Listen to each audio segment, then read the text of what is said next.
I used to believe silence was harmless, just an empty room waiting for sound. But the night I heard my father's last breath, silence became a blade.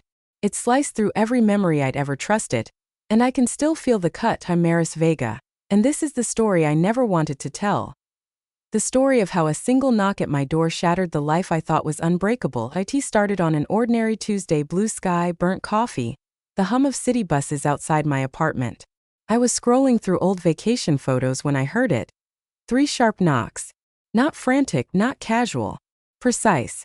Like someone rehearsed them. I opened the door to a stranger wearing a faded brown jacket and eyes that looked like they'd forgotten how to blink. "Are you Mr. Vega's daughter?" he asked. My chest tightened. I hadn't heard anyone call my father by his last name in years. He handed me an envelope. No explanation. Just a slight nod, like he was passing off a curse. Before I could speak, he disappeared into the stairwell. Inside the envelope was a single Polaroid. My father standing on a dark pier, face half lit by a single street lamp. Behind him, a shape almost human, blurred as if the camera had trembled. On the back, in shaky ink, 3 words. He found me. I hadn't spoken to my father, Emilio, in almost a decade. Our last conversation ended in slammed doors and a thunderstorm that seemed to echo every word we didn't say. He'd left home chasing storms of his own. Addiction, regret, and secrets he never let me touch. I tried calling him. Straight to voicemail. By midnight. I was on the highway, headlights carving tunnels through rain so heavy it felt personal.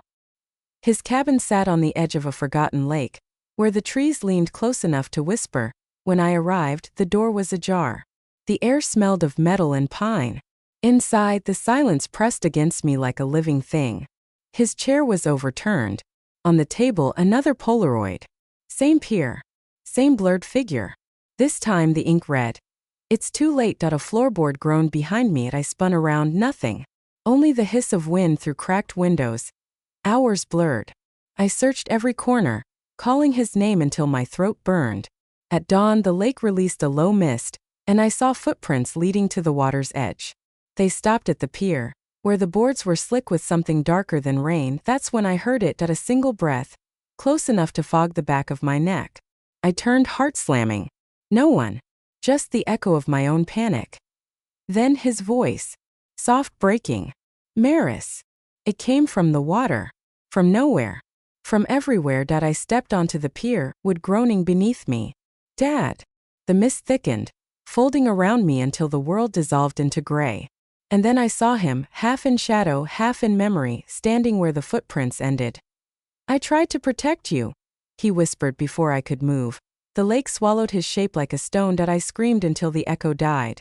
The only answer was silence, sharper than any knife. It's been 3 months. No body. No explanation. Just those Polaroids sitting on my desk like open wounds. Some nights I swear I hear the knock again. 3 precise taps. As if someone's still rehearsing. People tell me to let go. But how do you let go when the last thing your father said was a warning you still don't understand? So I'm telling you, whoever you are, because maybe silence only wins when we keep it. If you've ever lost someone to the shadows they carried, leave a comment. Tell me what you heard in the quiet. Maybe together we can make enough noise to keep the darkness from coming back. Sometimes the scariest ghosts aren't the ones we see.